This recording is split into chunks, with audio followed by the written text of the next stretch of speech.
Big dreams need big actions എന്ന് പറയും. Like അതായത് ഞാൻ സ്പോണ്ടേനിയസ് ആയിട്ട് ആക്ഷൻ എടുക്കും. എനിക്കൊരു ഐഡിയ വന്നു, ഞാൻ നേരെ അത് പോയി ഇംപ്ലിമെന്റ് ചെയ്യും. പെർഫെക്ഷൻ വേണ്ടി വെയിറ്റ് ചെയ്യത്തില്ല. സക്സസ് ഓർ ഫെയിലർ അത് പാർട്ട് ഓഫ് ഗെയിമാണ്. നമ്മൾ ചെയ്യുക, പിന്നീട് നമുക്കത് ഫെയിലറായി ഓക്കെ ഫൈൻ, നമ്മൾ തിരിച്ചു വരുന്ന കോൺഫിഡൻസ് എനിക്കുണ്ട്. അതിന്റെ ഒരു path was it actually easy എന്ന് ചോദിച്ചു കഴിഞ്ഞാൽ ഒരിക്കലും ഇല്ല. കാരണം ഞാൻ കുറേ കാര്യങ്ങൾ ചെയ്തു, ഫെയിലിയറായി പിന്നെ മരവിച്ചു. ഫെയിലിയറിന് എനിക്കിപ്പോൾ പേടിയില്ല. എന്താണ് പ്രശ്നം? ചെയ്തതിനെ ചാകാനോ ആരോ കൊല്ലാനോ ചാകാനോ പോകുന്നില്ലല്ലോ. തിരിച്ച് കയറി വരുന്ന കോൺഫിഡൻസ് എനിക്കുണ്ട്. So just do it. Success ആവണം, സക്സസ് ആവട്ടെ, ഇല്ലെങ്കിൽ ഫെയിലിയർ ആവും. 20,000 രൂപ ചെയ്ത സ്ഥലത്ത് 22,000 രൂപ തിരിച്ചു തരും. അതായത് വി ആർ കോൺഫിഡൻറ്റ്. നമ്മൾ പ്രൊവൈഡ് ചെയ്യുന്ന സർവീസിന് നമ്മൾ അത്ര കോൺഫിഡൻ്റ് ആയിട്ടുണ്ട്. കേരളത്തിൽ തന്നെ അല്ല, ഇന്ത്യ തന്നെ ആരും 110% റിഫണ്ട് കൊടുക്കുന്നില്ല. ലൈക്ക് ഒരു മിഡിൽ ക്ലാസ് ഫാമിലി ആയിരുന്നു. എനിക്ക് അത് ബ്രേക്ക് ചെയ്യണം എന്ന് നല്ല വിഷൻ ഉണ്ടായിരുന്നു. സോ എനിക്കത് ബ്രേക്ക് ചെയ്യണം, എനിക്ക് എൻ്റെ ഒരു ഡ്രീം ലൈഫ് വേണമെന്നുണ്ട്. അത് 9 to 5 പറ്റില്ല, എനിക്ക് അറിഞ്ഞത് എസ്പെഷ്യലി എഞ്ചിനീയറിംഗ് കയറിയപ്പോഴാണ് കേട്ടോ. ഇതൊന്നും നടക്കില്ല ഇവിടെ, ഇതൊന്നും എല്ലാ സംഭവം എനിക്ക് മനസ്സിലായത് എഞ്ചിനീയറിംഗ് പഠിക്കാൻ പോയത്. റിയലൈസ് ചെയ്തു ഒരു സാധാരണക്കാരൻ അവർക്ക് ഇപ്പോൾ ഒരു 1 crore 5 to 7 years കൊണ്ട് ഇതേന്ന് പറഞ്ഞ് 100% നിൽക്കുന്ന ഒരാളാണെങ്കിൽ നടന്നിരിക്കും. എല്ലാവരും എക്സ്പെക്ട് ചെയ്യുന്നത് പ്രോഫിറ്റ്, സക്സസ് മാത്രം. എന്നിട്ട് അത് കിട്ടാതെ വരുമ്പോഴാണ് ലൈഫിലാണേലും ബിസിനസ്സിലാണെങ്കിലും ട്രേഡിങ്ങിലാണെങ്കിലും എല്ലാവർക്കും വിഷമം വരുന്നത്. ഇപ്പോൾ 0 പോയാൽ എനിക്ക് കുഴപ്പമില്ല, തിരിച്ചു കയറി എന്ന് എനിക്ക് നല്ല കോൺഫിഡൻസ് ഉണ്ട്. കാരണം അറിയാം, ടാക്കിൾ ചെയ്യാൻ അതറിയാം. പക്ഷെ ബാക്കിയുള്ളവരെല്ലാവരും ഒരു ബിസിനസ് സ്റ്റാർട്ട് ചെയ്ത് കഴിഞ്ഞാലും ദെൻ ലൈക്ക് ഇപ്പോൾ ട്രേഡിംഗ് സ്റ്റാർട്ട് ചെയ്ത് കഴിഞ്ഞാലും സക്സസ് മാത്രം.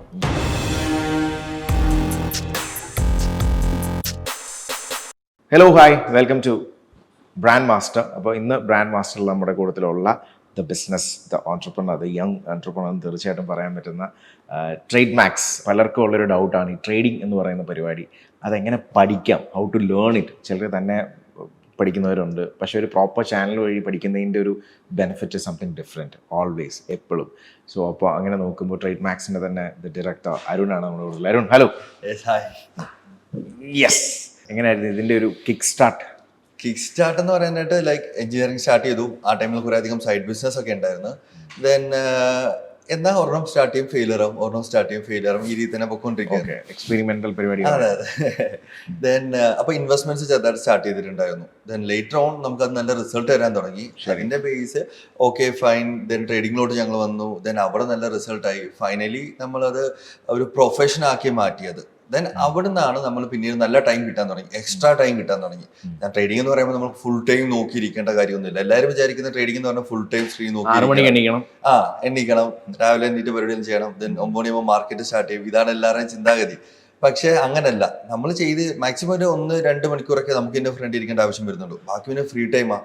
അപ്പോൾ ഞാൻ ആലോചിച്ച് ഇങ്ങനെ ഫ്രണ്ട്സിനെ ഞാൻ പഠിപ്പിച്ചു കൊടുക്കാൻ തുടങ്ങി. ദെൻ ലേറ്റർ വന്നാൽ പിന്നെ അത് വൈകുന്നേരം 2 മണിക്കൂർ പഠിപ്പിച്ചുകൂടെ ഞാൻ വിചാരിച്ചു. അങ്ങനെ 2021 പയ്യെ സ്റ്റാർട്ട് ചെയ്തു ട്രേഡ് മാക്സ് അക്കാഡമി. അതായത് നമ്മളിപ്പോൾ ഒരു കാര്യത്തിൽ നമുക്കത് ഓക്കെയാണ്, വർക്ക് ആകുന്നുണ്ടെന്ന് അറിയുമ്പോൾ നമുക്കൊരു സെൽഫ് തോന്നൽ വരും, ഇത് നമുക്ക് ആൾക്കാരെ കൂടെ പഠിപ്പിച്ചാൽ എന്ത്, ആ ഒരു അങ്ങനെ ഒരു തോട്ടായിരുന്നു. ചെയ്യാൻ പറ്റും, കാരണം എനിക്ക് എക്സ്ട്രാ ടൈം ഉണ്ട്. ദെൻ ഒരു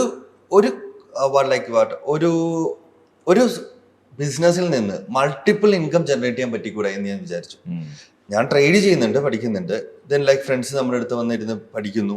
എന്നാൽ ഇത് ഞാൻ ഒന്നുകൂടെ ഫ്ലറിഷ് ചെയ്ത് അത്യാവശ്യം നല്ല രീതിയിൽ ചെയ്തുകൂടെ എന്ന രീതിയിൽ സ്റ്റാർട്ട് ചെയ്തതായിരുന്നു. വളരെ മിനിമലായിട്ട്. ഫസ്റ്റ് ബാച്ചിൽ ഐ തിങ്ക് അറൗണ്ട് 8-10 പേരൊക്കെ ഉള്ളായിരുന്നു. ഇപ്പൊ ലാസ്റ്റ് ബാച്ചിൽ 230 പേരായിരുന്നു ഉണ്ടായിരുന്നത്. അത്രയുണ്ട്. ഓക്കെ, സ്റ്റുഡൻസ് കംപ്ലീറ്റ്ലി നമുക്ക് അത്യാവശ്യം കൗണ്ട് എപ്പോഴും. സോ അപ്പോൾ ഇത് കംപ്ലീറ്റ്ലി ലൊക്കേറ്റഡ് എവിടെയാണെന്ന് ആൾക്കാർക്ക് ഒരു ഡൗട്ട് ഉണ്ട്. ഇപ്പം ഓൺലൈനിലുണ്ടാവും, നിങ്ങൾക്ക് ബന്ധപ്പെടാം, ഇൻസ്റ്റഗ്രാമിലാണെങ്കിലും ഒക്കെ എങ്ങനെയാണ് കോഴ്സ് എന്ന്. പക്ഷെ അതല്ലാതെ നിങ്ങൾക്ക് ഒരു പ്രോപ്പർ ഒരു പ്ലേസ് എവിടെയാണ്, ഇപ്പോൾ കൊച്ചിയാണോ അങ്ങനെ നോക്കുമ്പോൾ എവിടെയാണ് ലൊക്കേറ്റഡ് പരിപാടി? നമ്മൾ ഫസ്റ്റ് സ്റ്റാർട്ട് ചെയ്തത് തിരുവല്ലയിലായിരുന്നു. ലേറ്റർ ഇപ്പോൾ ഫുൾ നമ്മൾ ഷിഫ്റ്റ് ചെയ്ത് കൊച്ചി പാലാരിവട്ടത്താണ് നമ്മളുള്ളത്. ദെൻ ബട്ട് എന്നാൽ നമുക്ക് ഓഫ്ലൈൻ ബാച്ചസ് ആണ് ഇവിടെ നടക്കുന്നത്. ബട്ട് അത് എപ്പോഴും ലിമിറ്റഡ് സ്റ്റുഡൻസ് നമ്മൾ എടുക്കത്തുള്ളൂ. ഒരു ബാച്ചിൽ അറൗണ്ട് ലൈക്ക് 50 സ്റ്റുഡൻസോളം നമ്മൾ എടുക്കത്തുള്ളൂ. ഓൺലൈൻ ബാച്ച് ആകുമ്പോൾ നമുക്ക് മാക്സിമം സ്റ്റുഡൻസ് എടുക്കാൻ കഴിയുന്നുണ്ട്. കാരണം അതുപോലെ സപ്പോർട്ടിങ് ടീമുണ്ട് നമുക്ക്. ഓൾമോസ്റ്റ് ലൈക്ക് ഒരു 50+ സ്റ്റാഫ്സ് നമ്മൾ കറന്റ് റണ്ണിങ്ങിലുണ്ട്. ദെൻ 30+ നമ്മളുടെ കോർ ടീമിലുള്ളവരാണ്. സോ ഇതുപോലെ എല്ലാവരും ഇതേന്ന് പറഞ്ഞ് 24/7 വർക്ക് ചെയ്തുകൊണ്ടിരിക്കുകയാണ് നമ്മുടെ പാലാരിവട്ടം ഓഫീസിൽ. ഓക്കെ, ഫുൾ കംപ്ലീറ്റ്ലി എല്ലാവരും. അപ്പോൾ ഈ ഒരു തോട്ടിലേക്ക് ഫസ്റ്റ് ഇപ്പം ചിലപ്പോൾ ഒരു തോട്ട് വരുന്നതെന്ന് വെച്ച് കഴിഞ്ഞാൽ കുറേ കാലങ്ങളെടുത്ത് പയ്യെ തീരുമാനമെടുത്ത് വരുന്നതാവും. ചിലർക്ക് ഓൾ ഓഫ് എ സഡൻ പെട്ടെന്നൊരു ഡേ വരുന്ന തോട്ടായിരിക്കും. അപ്പോൾ അങ്ങനെ നോക്കുമ്പോൾ ഇതിൽ ഏത് കാറ്റഗറി ആയിരുന്നു ആക്ച്വലി? ഞാൻ big dreams need big actions എന്ന് പറയും. അതായത് ഞാൻ സ്പോണ്ടേനിയസ് ആയിട്ട് ആക്ഷൻ എടുക്കും. എനിക്കൊരു ഐഡിയ വന്നു, ഞാൻ നേരെ അത് പോയി ഇംപ്ലിമെന്റ് ചെയ്യും. അതായത് ചുമ്മാ നമുക്കൊരു ഐഡിയ വരത്തില്ല. ഞാൻ ഇതിനു വേണ്ടി ലെറ്റ്സ് സേ ഒരു 2 to 3 months ഒരു 6 months അതിനെ പറ്റി ഇങ്ങനെ ആലോചിച്ചുകൊണ്ടിരിക്കും. എന്നിട്ട് അതിന്റെ പ്രോസ് ആൻഡ് കോൺസ് നോക്കിക്കൊണ്ടിരിക്കും, സക്സസ് റേറ്റ് നോക്കിക്കൊണ്ടിരിക്കും. ദെൻ ഫൈനലി പെട്ടെന്ന് നമുക്കൊരു ഐഡിയ വരും, okay fine this is it എന്നുള്ളത്. അപ്പോൾ തന്നെ ഇംപ്ലിമെന്റ് ചെയ്യും. പെർഫെക്ഷന് വേണ്ടി വെയിറ്റ് ചെയ്യത്തില്ല. കാരണം എല്ലാവർക്കും ഐഡിയാസ് ഉണ്ട്, ബട്ട് ഒന്നും ആരും ഇംപ്ലിമെന്റ് ചെയ്യുന്നില്ല. അതാണ് ഏറ്റവും വലിയ പ്രശ്നം. പിന്നെ പെർഫെക്ഷൻ സിൻഡ്രോം എന്ന് പറഞ്ഞ ഒരു ലൈക്ക് ഒരു എല്ലാവരും പെർഫെക്ഷന് വേണ്ടി വെയിറ്റ് ചെയ്ത് അങ്ങിരിക്കും. അതുകൊണ്ടാണ് ആരും ഒന്നും ചെയ്യാതെ പോകുന്നത് തന്നെ. അപ്പൊ പെർഫെക്ഷന് വേണ്ടി വെയിറ്റ് ചെയ്തിരിക്കുമ്പോൾ ഇപ്പൊ നമ്മുടെ ആഗ്രഹം നടക്കാതാവുന്നു പലരെ. നമ്മൾ ചെയ്യുക, പിന്നീട് നമുക്കത് ഫെയിലിയർ ആയി ഓക്കെ ഫൈൻ, നമ്മൾ തിരിച്ചു വരുന്ന കോൺഫിഡൻസ് എനിക്കുണ്ട്. ആ ഒരു ഏർജിൽ നിന്ന് അതിന്റെ ഒരു path was it actually easy എന്ന് ചോദിച്ചു കഴിഞ്ഞാൽ ഒരിക്കലും ഇല്ല. കാരണം ഞാൻ കുറേ കാര്യങ്ങൾ ചെയ്തു, ഫെയിലിയറായി പിന്നെ മരവിച്ചു. ഫെയിലിയറിനെ എനിക്കിപ്പോൾ പേടിയില്ല. സോ എന്താണ് പ്രശ്നം? ചെയ്തതിനെ ചാകാനോ ആരും കൊല്ലാനോ ചാകാനൊന്നും പോകുന്നില്ലല്ലോ. തിരിച്ച് കയറി വരുന്ന കോൺഫിഡൻസ് എനിക്കുണ്ട്. So just do it. Success ആവണം, സക്സസ് ആവട്ടെ, ഇല്ലെങ്കിൽ ഫെയിലിയർ ആവും. അത്രേ ഉള്ളൂ. ഇപ്പോൾ ഈ ട്രേഡിംഗ് എന്ന് പറയുമ്പോൾ ആൾക്കാർ ആദ്യം തിങ്ക് ചെയ്യുന്നത് ഇതിൻ്റെ ഒരു ഏജ് കാറ്റഗറി ആയിരിക്കാം, ഇതിനൊരു ഏജ് ലിമിറ്റ് ഉണ്ടോ, അല്ലെങ്കിൽ ഏത് ഏജ് കഴിഞ്ഞിട്ടായിരിക്കണം ഇതിലേക്ക് കിടക്കുന്നത്. ഇപ്പോൾ എനിക്കറിയാവുന്ന ചില ഫ്രണ്ട്സ് ഉണ്ട്, അപ്പോൾ അവർ ഈവൻ 12th കഴിഞ്ഞ് അപ്പോൾ തന്നെ ഇതിനെപ്പറ്റി നല്ല ബോധമുണ്ട്. ഇപ്പോൾ ഉള്ള പിള്ളേരെല്ലാം അടിപൊളിയാണല്ലോ. എന്നിട്ട് ഇവൻ രാവിലെ ഇരുന്ന് ഇത് ചെയ്യുന്നു, പരിപാടികൾ അപ്പാരന്റ്ലി ബാക്കി പരിപാടി നടക്കുന്നുണ്ട്. So is there any age category അങ്ങനെ ഉണ്ടോ? ഒരിക്കലും ഇല്ല. സത്യം പറഞ്ഞാൽ നമ്മുടെ ഈ എഡ്യൂക്കേഷൻ സിസ്റ്റത്തിൽ ഫിനാൻഷ്യൽ മാനേജ്മെന്റ് കൂടെ പഠിപ്പിക്കേണ്ടതായിട്ടുണ്ട്. ഈ കൊച്ചിലേ തൊട്ടേ ഇതൊക്കെ ഒന്ന് പഠിപ്പിച്ച് വിട്ട് കഴിഞ്ഞ് കഴിഞ്ഞാൽ എല്ലാവർക്കും ആ ഒരു വിഷൻ വരും. അത് മാത്രമല്ല, ഈ normal cliche method, engineering, degree, MBBS, MBA ഇതൊക്കെ മാറ്റിയിട്ട് വേറെയും കുറച്ചധികം ഫീൽഡുകൾ ഉണ്ട്. ഇതൊക്കെ നോക്കേണ്ടതില്ല, എക്സ്പെരിമെന്റ് ചെയ്യേണ്ടതായിട്ടുണ്ട്. ഞാൻ എൻ്റെ ഒരു ഫ്രണ്ടുമായിട്ട് സംസാരിച്ചപ്പോഴത്തേക്ക്, അവർ ഇന്റർനാഷണൽ സ്കൂളിലെ ടീച്ചറാണ്. അവിടെ പിള്ളേരെ ബുക്ക് വെച്ചല്ല പഠിപ്പിക്കുന്നത്. അലക്സി 1ാം ക്ലാസ് 2ാം ക്ലാസ് സംതിങ്, മാഞ്ചസ്റ്റർ സംതിങ് സ്കൂളാണ്, എനിക്ക് എക്സാക്ട് നെയിം അറിയില്ല. അവിടെ പഠിപ്പിക്കുന്ന രീതിയെ വേറെയാണ്. അവിടെ 1ാം ക്ലാസ് 2ാം ക്ലാസ് പിള്ളേരെ ക്യാൻവയൊക്കെ പഠിപ്പിക്കുന്നത്. ഇവിടെ ABCD പഠിപ്പിച്ചുകൊണ്ടിരിക്കുകയാണ്. അവിടെ ടോട്ടലി ഡിഫറെന്റ് ആയിട്ടുള്ള പ്രാക്ടിക്കൽ വേ ഓഫ് ടീച്ചിങ് ആണ് നടക്കുന്നത്. എനിക്ക് ഭയങ്കരമായിട്ട് അത് ഇഷ്ടപ്പെട്ടു. ദെൻ ഫിനാൻഷ്യൽ മാനേജ്മെന്റോടെ ഡെഫിനറ്റ്ലി എന്നോട് ആഡ് ഓൺ ചെയ്ത് പോയി കഴിഞ്ഞാൽ വളരെ യൂസ്ഫുൾ ആവും.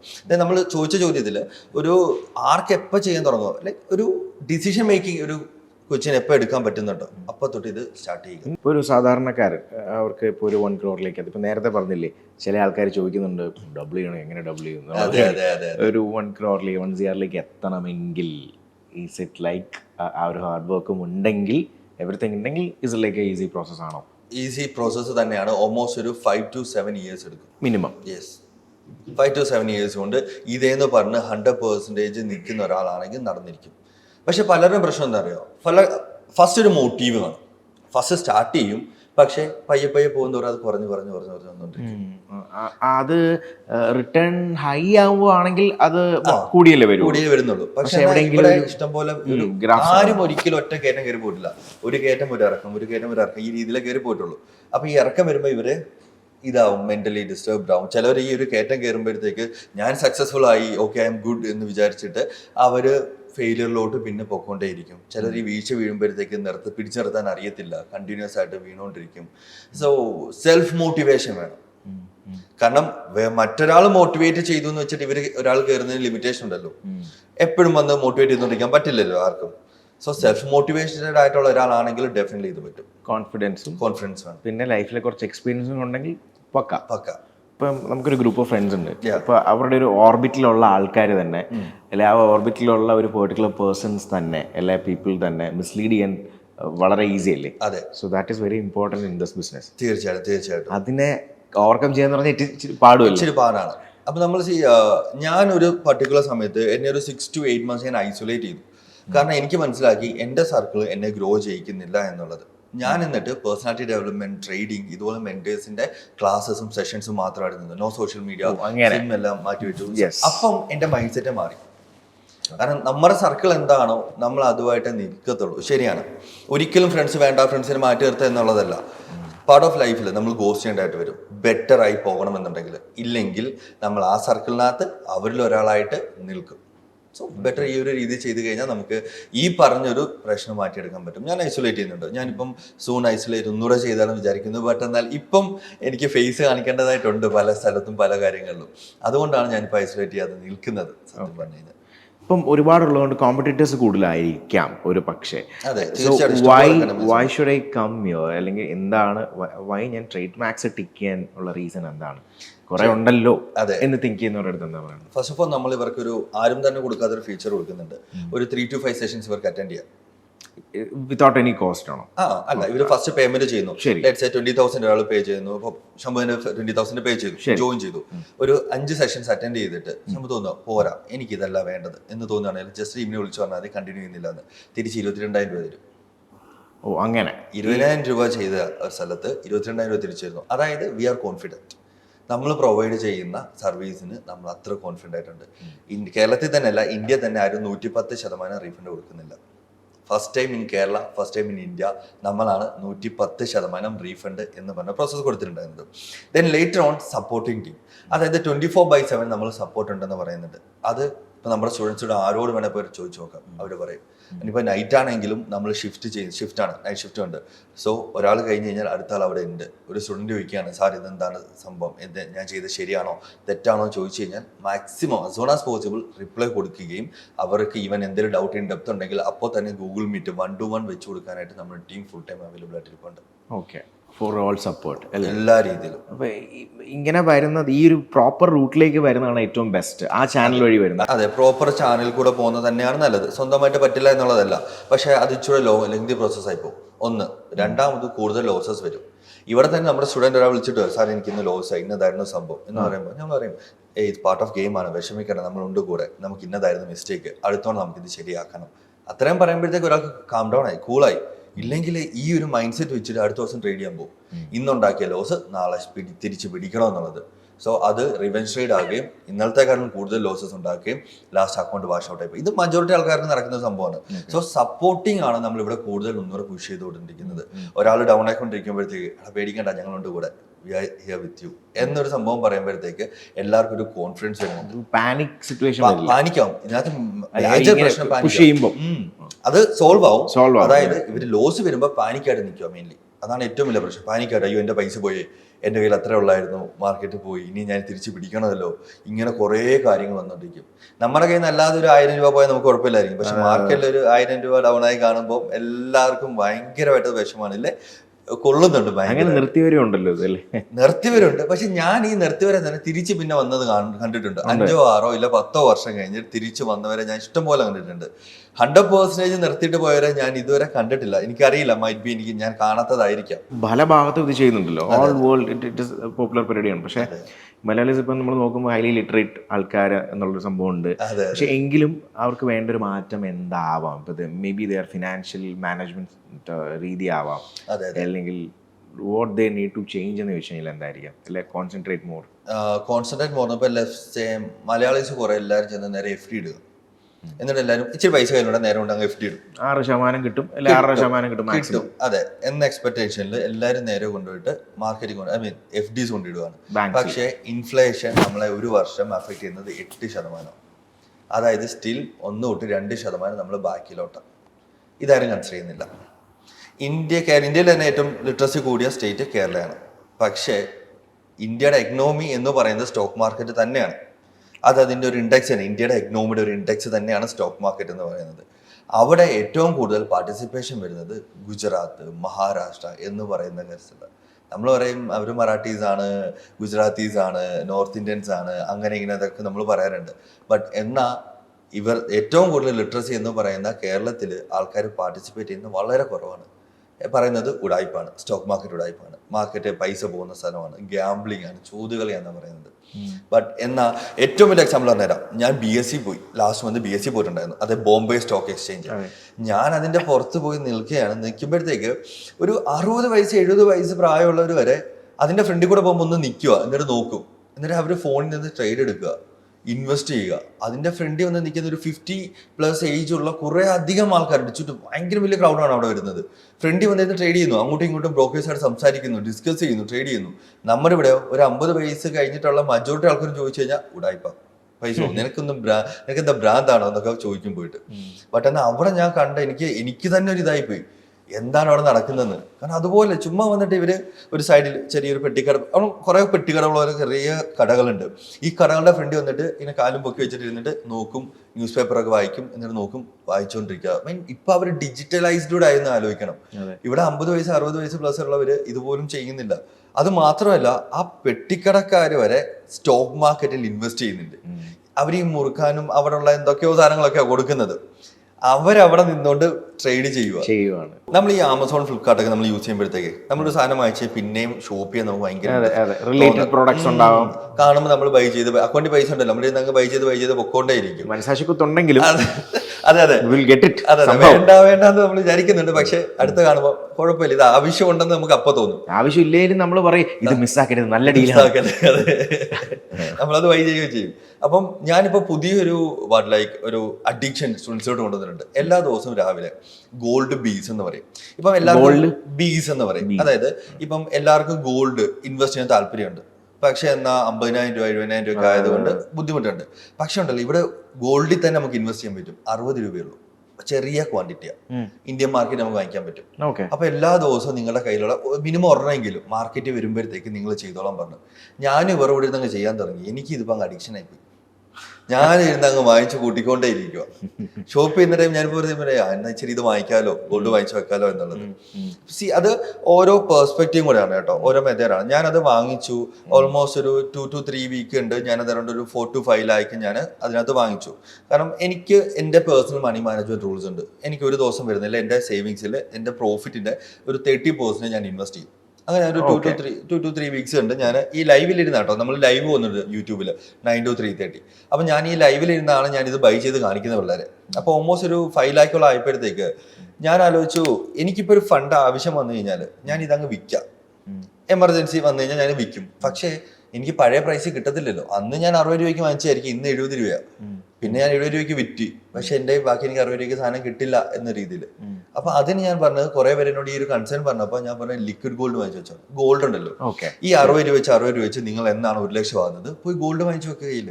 എന്നിട്ട് ആവശ്യമുള്ള സമയത്ത് അതുകൊണ്ട് പണയം വെക്ക്, എന്നിട്ട് തിരിച്ചെടുത്താൽ മതിയല്ലോ. പഴയ പ്രൈസിൽ തന്നെ ചെയ്യാൻ പറ്റും. ഇങ്ങനെ കുറെ മണി മാനേജ്മെന്റ് റൂൾസ് ഉണ്ട്. ലേറ്റർ ഓൺ ഞങ്ങൾക്ക് കുറെ പേര് സ്റ്റുഡൻസ് വിളിച്ചിട്ട് പറഞ്ഞ് ഇപ്പൊ ഇതിലോട്ട് അഡിക്റ്റഡ് എന്ന്. ഇത് ബൈ ചെയ്യാനാ, ഇതൊരു അഡിക്ഷനായി മാറും. ഡെഫിനറ്റ്ലി നല്ലൊരു അഡിക്ഷനാണ്, ഇഷ്ടപ്പെടും. പിന്നെ ഇമോഷണലി ബ്രേക്ക് ആകുന്ന സമയത്ത് അതുപോലെ തന്നെ നമ്മളെ താഴത്തേക്കും വലിച്ചു കൊണ്ടുപോകും. പക്ഷെ അത് നമ്മള് മൈൻഡ് പ്രീ ഓക്കുപൈഡ് ആയിട്ട് വെക്കണം. അതെ ഇറ്റ് ഷുഡ് ഹാപ്പൻ എന്നുള്ളൊരു പരിപാടി. എന്നിട്ട് അതിനെ നമ്മൾ തന്നെ കൺട്രോൾ ചെയ്യാന്നുള്ളതേ ഉള്ളൂ. Expect the worst, work for the best എന്ന് പറയുള്ളൂ. അതായിരിക്കണം. കാരണം എല്ലാവരും എക്സ്പെക്ട് ചെയ്യുന്നത് പ്രോഫിറ്റ്, സക്സസ് മാത്രം. എന്നിട്ട് അത് കിട്ടാതെ വരുമ്പോഴാണ് ലൈഫിലാണേലും ബിസിനസ്സിലാണെങ്കിലും ട്രേഡിങ്ങിലാണെങ്കിലും എല്ലാവർക്കും വിഷമം വരുന്നത്. ബട്ട് ഞാനാണെങ്കിലും ഇപ്പൊ 0 പോയാൽ എനിക്ക് കുഴപ്പമില്ല, തിരിച്ചു കയറുമെന്ന് എനിക്ക് നല്ല കോൺഫിഡൻസ് ഉണ്ട്. കാരണം അറിയാം, ടാക്കിൾ ചെയ്യാൻ അറിയാം. അതറിയാം, നമ്മൾ വരും. കാരണം ഇപ്പൊ ഞാൻ എക്സ്പെക്ട് ചെയ്യുന്നുണ്ട് 0 പൊക്കോട്ടെ, എനിക്ക് കുഴപ്പമില്ല, ഞാൻ തിരിച്ചു കയറി വരും എന്നുള്ള നല്ല കോൺഫിഡൻസ് എനിക്ക് ഇവിടെ ഉണ്ട്. പക്ഷെ ബാക്കിയുള്ളവരെല്ലാവരും ഒരു ബിസിനസ് സ്റ്റാർട്ട് ചെയ്ത് കഴിഞ്ഞാലും ഇപ്പൊ ട്രേഡിംഗ് സ്റ്റാർട്ട് ചെയ്ത് കഴിഞ്ഞാലും സക്സസ് മാത്രം. ഇവിടെ ഇപ്പൊ എത്ര സ്റ്റുഡൻസ് ഉണ്ട്, എംപ്ലോയീസ് ഉണ്ട്, അതും കൂടെ ഒന്ന് നമുക്ക് ഓൾമോസ്റ്റ് 5,000+ സ്റ്റുഡൻസിനെ നമ്മൾ ഇതുവരെ പഠിപ്പിച്ചു ചേർത്തിട്ടുണ്ട്. ഇതുവരെ നമ്മളുടെ അവിടെ വന്ന് പോയിട്ടുണ്ട്, ഇപ്പോഴും വർക്ക് ചെയ്യും, അവിടെ പഠിക്കുന്നുണ്ട്. അതെ. ദെൻ അറൌണ്ട് 50+ സ്റ്റാഫ്സ് ഉണ്ട് നമുക്ക് കറന്റ്ലി. ദെൻ 30+ കോർ ടീമിലുള്ളവരാണ്. ദെൻ 20+ അല്ലാതെ ഫ്രീലാൻസ് ആയിട്ട് വർക്ക് ചെയ്യുന്നവരൊക്കെ ഉണ്ട്. ബട്ട് സ്റ്റിൽ അവരുടെ എംപ്ലോയി തന്നെയാണ് നമ്മൾ. ഇപ്പം അരുണെ ആക്ച്വലി ഇൻസ്പയർ ചെയ്ത ഒരു വ്യക്തിയുണ്ടോ? അല്ലെ ഇതിന് ചിലപ്പോൾ ചിലർക്ക് സെൽഫ് മോട്ടിവേഷൻ ആവാം, അല്ലെ നമുക്ക് ഇതിനോടുള്ള കൊതി കൊണ്ടും നമ്മൾ പഠിച്ചു വന്ന് അങ്ങനെ ഉണ്ടല്ലോ ഇഷ്ടംപോലെ. ഈവൻ മേ ബി യു അങ്ങനെയാണെന്ന് അറിയാം, ഞാൻ ചോദിച്ചാൽ do you have some person അങ്ങനെ ഉണ്ടോ? അതോ ഇൻസ്പിറേഷൻ? എനിക്കൊരു ഒരു മിഡിൽ ക്ലാസ് ഫാമിലി ആയിരുന്നു.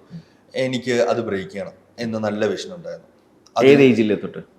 കൊച്ചിലെ തൊട്ടേ ഉണ്ട് ഡെഫിനറ്റ്. അതുകൊണ്ടാണ് ഞാൻ പണ്ട് തൊട്ടേ കൊച്ചിലെ തൊട്ടേ ഞാൻ ചെറിയ ചെറിയ സൈഡ് ബിസിനസ് എല്ലാം ചെയ്തുകൊണ്ടിരുന്നത്. സോ എനിക്ക് അത് ബ്രേക്ക് ചെയ്യണം, എനിക്ക് എൻ്റെ ഒരു ഡ്രീം ലൈഫ് വേണമെന്നുണ്ട്. അത് 9 to 5 പറ്റില്ല, എനിക്ക് അറിഞ്ഞത് എസ്പെഷ്യലി എഞ്ചിനീയറിംഗ് കയറിയപ്പോഴാണ് കേട്ടോ. ഇതൊന്നും നടക്കില്ല ഇവിടെ, ഇതൊന്നും എല്ലാ സംഭവം എനിക്ക് മനസ്സിലായത് എഞ്ചിനീയറിംഗ് പഠിക്കാൻ പോയത് റിയലൈസ് ചെയ്ത് അവിടെ വെച്ചാണ്. അതുവരെ ഞാൻ വിചാരിച്ചത് എഞ്ചിനീയറിംഗ് പഠിക്കുക, അത് കഴിഞ്ഞ് നേരെ UK പോവുക, MBA എടുക്കുക, നേരെ അവിടെ സെറ്റിൽ ആകുക എന്നുള്ളത്. ബട്ട് എന്നാ പഠിച്ചു തുടങ്ങിയപ്പോൾ മനസ്സിലായി ഇതൊന്നും അല്ല സംഭവം, ഇതൊന്നും നടക്കത്തില്ല ഈ രീതി പോയി കഴിഞ്ഞാൽ എന്ന് മനസ്സിലായി. Later on മാറിയിട്ടുണ്ടായിരുന്നത്. ദെൻ അത് കാരണം ഞാൻ കുറെ മെന്റേഴ്സിനെ ഫോളോ ചെയ്യാൻ തുടങ്ങി. Grant Cardone, Dan Lok, Dev Gadhvi, then ഇതുപോലെ കുറെ പേരെ, ദെൻ ഇലോൺ മാസ്ക്, ഇവരുടെയൊക്കെ ബുക്സും കാര്യങ്ങളും എല്ലാം ഇരുന്ന് വായിക്കാൻ തുടങ്ങി. എനിക്കപ്പോൾ ഇതെല്ലാം ഓരോ രീതിയിൽ ഓരോ ഇൻസ്പിറേഷൻ ആകാൻ തുടങ്ങി. കാരണം ദേവ്ഗഡ് സീറോയിൽ നിന്ന് തുടങ്ങിയ ഒരാളാണ്. ഇപ്പോൾ ലൈക്ക് ക്രോർസ് ആണ് മന്ത്ലി ഉണ്ടാക്കുന്നത്. ദെൻ അൻകുർ ബാരിക്കോ ലൈക്ക് സീറോയിൽ നിന്ന് പുള്ളിയുടെ നല്ല കഴിവുണ്ടെന്നും അവർ പുള്ളി കൺസിസ്റ്റന്റ് ആയിട്ട് വർക്ക് ചെയ്തു. കൺസിസ്റ്റൻസിയുടെ ഇമ്പോർട്ടൻസ് എനിക്ക് അവിടെ നിന്ന് മനസ്സിലായി. ഏത് കാര്യത്തിൽ അത് വേണം. ഹാർഡ് വർക്കിന്റെ കാര്യം ദേവ്ഗഡ് എത്തുന്നു. ദേവ്ഗഡിയുടെ ഒരു ബുക്കുണ്ട് 80% മൈൻഡ് സെറ്റ് 20% സ്കിൽ എന്ന്. സൂപ്പർ ബുക്കാണ്. ദെൻ ഗ്രാൻഡ് ഗാർഡൻ എനർജിയാണ്. ലൈക്ക് പുള്ളിയെ കാണുമ്പോൾ തന്നെ നമുക്കൊരു എനർജി കിട്ടും. പുള്ളിയുടെ കോഴ്സസ് കുറെ ഞാൻ അറ്റൻഡ് ചെയ്തു. നല്ല കോസ്റ്റ് ആയിട്ടുണ്ട്. അറൌണ്ട് 10-15 lakhs അബോ ഞാൻ ആ കോഴ്സസ് തന്നെ എടുത്തിട്ടുണ്ട് പേഴ്സണാലിറ്റി ഡെവലപ്മെന്റിന് വേണ്ടി മാത്രം. കാരണം എല്ലാവരും വിചാരിക്കുന്നത് ചുമ്മാ ഇതൊന്നും ആവശ്യമില്ല എന്നുള്ളതാണ്. ഞാൻ ട്രേഡിംഗ് പഠിക്കാൻ തന്നെ അറൌണ്ട് ഒരു 25-30 lakhs പ്ലസ് സ്പെൻഡ് ചെയ്തിട്ടുണ്ട്, ഇൻക്ലൂഡിങ് പേഴ്സണാലിറ്റി ഡെവലപ്മെന്റോട് ആണ് കേട്ടോ. ഇത്രയും സ്പെൻഡ് ചെയ്തിട്ടുണ്ട്. എന്നിട്ടാണ് ഞാൻ ഇവിടെ എത്തിയത്. ഇവിടെ എല്ലാവർക്കും ഒരു 20,000 രൂപ കൊടുക്കാനോ 50,000 രൂപ കൊടുക്കാനോ പൈസ ഇല്ല. നേരെ വന്നിട്ട് പൈസ ഉണ്ടാക്കണം മാർക്കറ്റിൽ. ഇതാണ് ചിന്ത. ചിലർ ഇവൻ വിളിച്ചിട്ട് 20,000 ആണ് ഫീസ് എന്ന് പറയുമ്പോൾ അത് കൂടുതലല്ലേ എന്നാ ചോദിക്കുന്നത്. നമ്മൾ പറയാം ഓക്കെ ശരി, ടീം പറയാം ഓക്കെ ശരി. കാരണം പൈസ ഇല്ലാത്തതല്ല ആരുടെയും പ്രശ്നം. നമുക്ക് ആവശ്യകത കൂടാതെ ലൈക്ക് ആ ഒരു പ്രയോറിറ്റൈസ് ചെയ്യാതെ അതിനുവേണ്ടി വർക്ക് ചെയ്യാനുള്ള മൈൻഡ് സെറ്റ് ഇല്ല. ഇപ്പൊ എനിക്കും പല പ്രശ്നം. ഞാൻ പഠിച്ചുകൊണ്ടിരുന്നപ്പം എന്റെ പൈസ ഇല്ലായിരുന്നു. ഞാൻ എന്റെ വണ്ടിയും ദെൻ എന്റെ ഫ്രണ്ടിന്റെ വണ്ടിയും കൊണ്ട് പണയം വെച്ചു. എന്നിട്ട് ഞങ്ങൾ പഠിക്കാൻ പോയിട്ടുണ്ട് ട്രേഡിങ്. കാരണം മോട്ടീവായിരുന്നു. സക്സസ് ആകണം, ഇത് പഠിക്കണം, ഇത് ലേൺ ചെയ്തെടുക്കണം എന്ന രീതിയിൽ സംഭവം അത്രേ ഉള്ളൂ. അതിനകത്ത് അപ്സ് ആൻഡ് ഡൗൺസ് ഉണ്ടാവും അറിയാം. ബട്ട് എന്നാ എങ്ങനെയെങ്കിലും ചെയ്യാം. പിന്നെ എന്റെ ലൈഫ് ഇതാണ്, ട്രേഡിംഗ് ആണ്. എനിക്കിനി വേറെ ലൈഫ് ഇല്ല. ട്രേഡിങ്ങും ബിസിനസ് ആണ്, അത്രേ ഉള്ളൂ. അല്ലാതെ നമ്മൾ ഈ 4-5 ഓപ്ഷൻ വെക്കുമ്പോഴേ ഇത് കിട്ടിയില്ല കുഴപ്പമില്ല, എനിക്ക് ബി ഉണ്ടല്ലോ സി ഉണ്ടല്ലോ അങ്ങോട്ട് പോകാം, സേഫ് സോൺ കീപ്പ് ചെയ്ത് വെക്കുക. ടെൻഡൻസി വരും. സേഫ് സോൺ ഇല്ല, റിസ്ക് എടുക്കുക, 100% റിസ്ക് എടുക്കുക, അതേന്ന് പറഞ്ഞ് നിൽക്കുക, എന്നാലേ നടക്കത്തുള്ളൂ. ഇപ്പം അരുണെ ആക്ച്വലി ഇൻസ്പയർ ചെയ്ത ഒരു വ്യക്തിയുണ്ടോ? അല്ലെ ഇതിന് ചിലപ്പോൾ ചിലർക്ക് സെൽഫ് മോട്ടിവേഷൻ ആവാം, അല്ലെ നമുക്ക് ഇതിനോടുള്ള കൊതി കൊണ്ടും നമ്മൾ പഠിച്ചു വന്ന് അങ്ങനെ ഉണ്ടല്ലോ ഇഷ്ടംപോലെ. ഈവൻ മേ ബി യു അങ്ങനെയാണെന്ന് അറിയാണ്ട് ഞാൻ ചോദിച്ചാൽ യു ഹാവ് സം പേഴ്സൺ അങ്ങനെ ഉണ്ടോ? അതോ ഇൻസ്പിറേഷൻ? എനിക്കൊരു ലൈക്ക് ഒരു മിഡിൽ ക്ലാസ് ഫാമിലി ആയിരുന്നു. എനിക്ക് അത് ബ്രേക്ക് ചെയ്യണം എന്ന് നല്ല വിഷൻ ഉണ്ടായിരുന്നു. ഏത് ഏജിലെ തൊട്ട്? ലൈക്ക് കൊച്ചിലെ തൊട്ടേ ഉണ്ട് ഡെഫിനറ്റ്ലി. അതുകൊണ്ടാണ് ഞാൻ പണ്ട് തൊട്ടേ കൊച്ചിലെ തൊട്ടേ ഞാൻ ചെറിയ സൈഡ് ബിസിനസ് എല്ലാം ചെയ്തുകൊണ്ടിരുന്നത്. സോ എനിക്ക് അത് ബ്രേക്ക് ചെയ്യണം, എനിക്ക് എൻ്റെ ഒരു ഡ്രീം ലൈഫ് വേണമെന്നുണ്ട്. അത് 9 to 5 പറ്റില്ല, എനിക്ക് അറിഞ്ഞത് എസ്പെഷ്യലി എഞ്ചിനീയറിംഗ് കയറിയപ്പോഴാണ് കേട്ടോ. ഇതൊന്നും നടക്കില്ല ഇവിടെ, ഇതൊന്നും അല്ല സംഭവം എനിക്ക് മനസ്സിലായത്. എഞ്ചിനീയറിംഗ് പഠിക്കാൻ പോയത് റിയലൈസ് ചെയ്ത് അവിടെ വെച്ചാണ്. അതുവരെ ഞാൻ വിചാരിച്ചത് എഞ്ചിനീയറിംഗ് പഠിക്കുക, അത് കഴിഞ്ഞ് നേരെ UK പോവുക, MBA എടുക്കുക, നേരെ അവിടെ സെറ്റിൽ ആകുക എന്നുള്ളത്. ബട്ട് എന്നാ പഠിച്ചു തുടങ്ങിയപ്പോൾ മനസ്സിലായി ഇതൊന്നും അല്ല സംഭവം, ഇതൊന്നും നടക്കത്തില്ല ഈ രീതി പോയി കഴിഞ്ഞാൽ എന്ന് മനസ്സിലായി. Later on മാറിയിട്ടുണ്ടായിരുന്നത്. ദെൻ അത് കാരണം ഞാൻ കുറെ മെന്റേഴ്സിനെ ഫോളോ ചെയ്യാൻ തുടങ്ങി. ഒരു ഏറ്റവും കൂടുതൽ ഒരു വേഴ്സ്റ്റ് ഫേസിൽ കൂടെ പോയ ഒരു ടൈം എപ്പോഴായിരിക്കും? അങ്ങനെ ഒരു പെർട്ടിക്കുലർ ഒരു പരിപാടി പറയാനുണ്ടെങ്കിൽ എന്തായാലും ഉണ്ട്. ഞങ്ങൾ ഒരു നല്ലൊരു ഹ്യൂജ് ലോസ് വരുത്തി. ഞാനും എൻ്റെ ബ്രദറും ഉണ്ട്, ഞങ്ങൾ ഒരുമിച്ചായിരുന്നു ചെയ്തുകൊണ്ടിരുന്ന ആ ടൈമിൽ. ദെൻ ഞാനും ബ്രദറും ഹ്യൂജ് ഒരു ലോസ് വരുത്തി. ഈവൻ ഞങ്ങളുടെ വണ്ടിയൊക്കെ ഞങ്ങൾ കുറേ ഇഷ്ടപ്പെട്ടെടുത്ത വണ്ടികളൊക്കെ തന്നെ കൊണ്ട് പണയം വെക്കേണ്ട അവസ്ഥ വന്നു. എന്നിട്ട് അത് കയ്യിൽ നിന്ന് പോകുന്ന അവസ്ഥ വന്നു. ബട്ട് ദെൻ എല്ലാം പോയി. ഫ്രണ്ട്സിൻ്റെ നിന്ന് എല്ലാം നമ്മൾ റോള് ചെയ്ത് വാങ്ങിച്ച ഫണ്ട്സ് എല്ലാം ലോസ് ആയി, ഒന്നുമില്ല. 2 years back ഒരു ഡൗൺ ഉണ്ടായിരുന്നു. 2 years back ഉണ്ടായിരുന്നു. ഇതൊരു 2019-20 ഇതായിരുന്നു ഏറ്റവും വലിയൊരു ഫോൾ ഞങ്ങൾക്ക് ലൈഫിൽ വന്നിട്ടുണ്ടായിരുന്നത്. ആരെയും ഞങ്ങൾ നോക്കിയില്ല. ഞങ്ങൾക്ക് മനസ്സിലായി ഇനി ആരോടും ചോദിച്ചിട്ട് കാര്യമില്ല. ഞങ്ങൾക്ക് ഞങ്ങളെ ഉള്ളൂ. ഞങ്ങളെന്ന് പറഞ്ഞ വർക്ക് ചെയ്യുക, 100% വർക്ക് ചെയ്തു. 6 മാസം കൊണ്ട് ഉണ്ടായിരുന്ന കടം മുഴുവൻ തീർക്കുകയും ചെയ്തു. തിരിച്ചു കയറി വന്നു. ആ കടം തീർത്തത് മാത്രമല്ലായിരുന്നു, പിന്നെ ഞങ്ങൾക്ക് കോൺഫിഡൻസ് ആയി ഇനിയും എന്ത് വലിയ പ്രശ്നമാണെങ്കിലും ഫേസ് ചെയ്യാൻ പറ്റുമെന്ന്, ടാക്കിൾ ചെയ്യാൻ പറ്റും. ഭഗവത്ഗീത പറയുന്നൊരു കാര്യമുണ്ട്, കൃഷ്ണ അർജുനോട് പറയുന്നതാണ്, നിന്നെക്കാട്ടിലും വലുതല്ല നീ ഫേസ് ചെയ്യുന്ന പ്രശ്നങ്ങളൊന്നും എന്നുള്ളത്. ശരിയാ, അത്രേ ഉള്ളൂ. നമ്മൾ ഉണ്ടാക്കുന്ന പ്രശ്നങ്ങളേ ഉള്ളൂ. നമ്മളെക്കാളും വലുതല്ല, നമുക്ക് സോർട്ട് ഔട്ട് ചെയ്യാൻ പറ്റും. ആരും അതിന് ടൈം കൊടുക്കുന്നില്ല. ചുമ്മാ പെട്ടെന്ന് സോൾവ് ചെയ്യണം, എനിക്ക് പ്രശ്നങ്ങളൊന്നും ഉണ്ടാകരുത് ലൈഫിൽ. ബട്ട് ഞാൻ എൻ്റെ കമ്പനി സ്മൂത്തായിട്ട് പോവുകയാണെങ്കിൽ എനിക്ക് പ്രശ്നമാണ്. ഞാൻ സ്മൂത്തായിട്ട് പോകുന്നുണ്ടെങ്കിൽ ഞാൻ വിചാരിക്കും ഞാൻ എന്താ ഒന്നും ചെയ്യുന്നില്ല, എക്സ്ട്രാordinary ആയിട്ട് ചെയ്യുന്നില്ല, റിസ്ക് എടുക്കുന്നില്ല. ഇതാ പ്രശ്നമുള്ളത്. സോ എപ്പോഴും ഞങ്ങളിങ്ങനെ പ്രഷറിൽ ഇങ്ങനെ ഓടിക്കൊണ്ടിരിക്കും. Self imposed പ്രഷറാണ്. ഇതാണ് ഞങ്ങളെ മൂവ് ചെയ്തുകൊണ്ടിരിക്കുന്നത്. സോ 1920 ടൈമിൽ ഉണ്ടായിട്ടുണ്ടായിരുന്ന വേഴ്സ്റ്റ് സിറ്റുവേഷൻ, ശരിക്കും കടത്തിന് മേലെ കടമായി ഒന്നുമില്ല, നല്ല ലോസസ് ഉണ്ടായി, ആരും തന്നെ ഇല്ല. ദെൻ കൊറോണ വന്നു, സ്ട്രൈക്ക് ചെയ്തു. ദെൻ അവിടുന്ന് കയറിയൊരു കയറ്റം വളരെ വലുതായിരുന്നു. ഈ ഫിനാൻഷ്യൽ മാനേജ്മെന്റിനെ പറ്റിയൊക്കെ നമ്മൾ സംസാരിച്ചു. പലർക്കുള്ളൊരു ഡൗട്ടാണ്, പല ആൾക്കാരും പറഞ്ഞിട്ടുമുണ്ട്. ഇപ്പം വീട് മേടിക്കുന്നതിനെ പറ്റി, ചിലർക്ക് വീട് മേടിച്ച് സ്വന്തമായിട്ട് താമസിക്കുക, ചിലർക്ക് റെന്റിന് താമസിക്കാം. ഇപ്പോൾ എൻ്റെ ഇതിൽ നോക്കുന്നുണ്ട് റെന്റിന് താമസിക്കുമ്പോൾ ചിലപ്പോൾ ഒരു 10,000 15,000 ആയിരിക്കും മന്ത്ലി വരുന്നത്. വീട് മേടിക്കുകയാണെങ്കിൽ ചിലപ്പോൾ അതിൻ്റെ EMI വിൽ ഗോ ടിൽ ഒരു 15 years 20 years അതിൻ്റെ ടെന്യൂറും പോവും. You have to pay more than ഒരു 40,000 എന്നുള്ള പോകും. നല്ല കാലത്ത് നമ്മൾ അത്ര അടയ്ക്കേണ്ടി വരും. അരുൺ അതിൻ്റെ ഒരു ഒപ്പീനിയൻ പറയുകയാണെങ്കിൽ എന്റെ വിഷൻ ഇല്ലെങ്കിൽ ഇപ്പൊ നമുക്കിപ്പോ ലൈഫിൽ ഏറ്റവും കൂടുതൽ സക്സസ് ആയിട്ട് ആരാ കാണുന്നത്? I mean profession base business ചെയ്യുന്നവരാണ് അല്ലേ? അവർക്ക് ഇമോഷൻസ് ഇല്ല. ബിസിനസ് ചെയ്യുന്നവർക്ക് അവർ ഇമോഷൻ ലെസ് ആയിട്ടാണ് അവർ ചെയ്യുന്നത്. ട്രേഡേഴ്സിന് ഇമോഷൻ ഇല്ല. അവർ ഇമോഷൻ ലെസ് ആയിട്ട് ചെയ്തേ പറ്റത്തുള്ളൂ പ്രൊഫഷനിൽ. സോ ഇമോഷൻ വിചാരിച്ചിട്ട് നമ്മൾ കടവും വാങ്ങിച്ച് കടത്തിന് മേലെ കടവും വാങ്ങിച്ച് ബാങ്കിൽ നിന്ന് ലോണും എടുത്ത് നമ്മൾ വീട് വെച്ചിട്ട് പിന്നെ സമാധാനം ഇല്ലാതെ അതിനെക്കാട്ടിലും ഉറങ്ങുന്ന അവസ്ഥയാണ് പലർക്കും ഉള്ളത്. അതിനെക്കാട്ടിലും നല്ലത് ഒരു 20,000 രൂപയ്ക്ക് നമ്മൾ പയ്യെ ചെയ്താൽ മതി. നമുക്ക് എന്നാണോ നമ്മൾ ഫിനാൻഷ്യലി സ്റ്റേബിൾ ആകുന്നത് അന്ന് നമുക്ക് വീടിനെ പറ്റി ആലോചിച്ചു. Without much EMIs. അതെ, without much EMI, without much loan, without much loan. നമ്മളുടെ സാലറിക്കകത്ത് നിന്ന് ഒതുങ്ങി തന്നെ കൊടുക്കാൻ പറ്റുന്ന EMI കൂടെ ആയിരിക്കണം. അല്ലാതെങ്കിൽ നമ്മൾ സമാധാനം കാണത്തില്ല. മാസം അവസാനം ആകുമ്പോഴോ ഇല്ല 1-ാം തീയതി ആകുമ്പോഴോ ടെൻഷൻ ആയിരുന്നു. ഞാനിത് ആലോചിക്കുന്നത് എൻ്റെ ഒരു പെർസ്പെക്റ്റീവ് ഇത് തന്നെയാണ് തിങ്ക് ചെയ്യുന്നത്. എപ്പോഴും ഒരു 30 lakhs അല്ലെ 40 lakhs എന്റെ ലോൺ കിടക്കുവാണ് അവിടെ. മറ്റേ നമ്മൾ ലോൺ ഇല്ല, റെന്റ് മാത്രം കൊടുത്താൽ മതി എന്നുള്ളൊരു സുഖമാണ്. കാരണം അത്രേ ഉള്ളൂ, നമുക്കത് ചെയ്യാൻ പറ്റുന്നുണ്ട്. എന്നിട്ട് നമ്മുടെ കയ്യിൽ ആ ഒരു ലംസം എമൗണ്ട് ഉണ്ടെങ്കിൽ വേണം എവിടെയെങ്കിലും ഇൻവെസ്റ്റ് ചെയ്തിട്ട് ഒരു 10 വർഷം കഴിയുമ്പോൾ നല്ലൊരു വീട് നമുക്ക് വെക്കാൻ പറ്റും. സമാധാനത്തോടു കൂടി കിടക്കണ്ടേ? വീട് വെച്ചിട്ട് അതെ, വിത്തൗട്ട് ബാധ്യത നമുക്ക് ചെയ്യാൻ പറ്റും. നമുക്കൊരു 40 ലക്ഷം രൂപ കയ്യിലുണ്ടെങ്കിൽ ഇല്ല ഒരു 20 ലക്ഷം 30 ലക്ഷം കയ്യിലുണ്ടെങ്കിൽ അത് ഇൻവെസ്റ്റ് ചെയ്തിട്ട് നല്ല റിട്ടേൺസ് വരുന്നിടത്ത്, അവിടെ റിസ്ക് ഉണ്ട് ഇല്ല എന്നൊന്നും പറയുന്നില്ല, റിട്ടേൺസ് വരുന്നിടത്ത് കൊണ്ട് ഇട്ട് കഴിഞ്ഞാൽ 10-15 വർഷം കൊണ്ട് നമുക്ക് നല്ലൊരു പ്രോഫിറ്റ് ജനറേറ്റ് ചെയ്യുകയും നമുക്ക് അത് വെച്ച് സംഭവം നടക്കും. കാരണം അസറ്റ് എന്താണ് ലയബിലിറ്റി എന്താണ് എല്ലാവരും മനസ്സിലാക്കണം. ഇത് മനസ്സിലാക്കുന്നില്ല. വീട് ലയബിലിറ്റി തന്നെയാണ്, അസറ്റ് അല്ല. അസറ്റ് ആകും നമ്മൾ ആ വീട് വാടകയ്ക്ക് കൊടുക്കുമ്പോൾ, അല്ലാത്ത പക്ഷം അത് നമുക്ക് ലയബിലിറ്റി തന്നെയാണുള്ളത്, റിയാലിറ്റിയാണ്.